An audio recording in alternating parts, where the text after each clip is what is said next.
دو بچوں کی، شہید نور اللہ درانی جو کلاس 9 کا اسٹوڈنٹ تھا اور شہید سیف اللہ درانی جو کلاس 8 کا اسٹوڈنٹ تھا، جو دونوں APS میں شہید ہوئے۔ 150 بچے کوئی چھوٹی تعداد نہیں تھی، 150 خاندان تھے، 150 نسلیں تھی۔ اگر ہم آج اپنی 150 نسلوں کے لیے انصاف نہ مانگ سکے تو پھر کیا فائدہ ہے اس ملک کا؟ جب ہماری 150 نسلیں چلی گئی ہے اور اس پہ صرف ٹرمینیشن ہوئے ہیں۔ میں شہید اسفند خان کی والدہ ہوں اور میرا اسفند جو تھا وہ میٹرک کا طالب علم تھا۔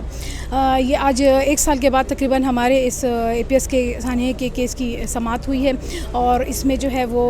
ہم نے پہلے بھی سب مدرس نے مل کے یہی کہا تھا کہ ہمیشہ چھوٹے پیمانے پر تو چھوٹے لوگوں کو جو چھوٹی کرسیوں پہ بیٹھے ہوتے ہیں ہمیشہ ان کو قصوروار ٹھہرا کر فارغ کر دیا جاتا ہے، لیکن جو بڑی کرسیوں پہ ہوتے ہیں، جو اصل ذمہ دار ہوتے ہیں، جو ان سب کی مراعات لیتے ہیں، جو صحیح سیکیورٹی آپ یقین مانیں ہر چیز کے ذمہ دار ہوتے ہیں، ان کو اس کرسیوں پہ بٹھایا اس لیے جاتا ہے،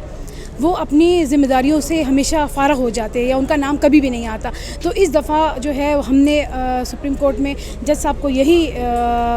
التجا کی ہے کہ آپ جو ہے ہم چاہتے ہیں کہ ہم تمام پیرنٹس کہ آپ ان سب لوگوں پر FIR کٹوائیں۔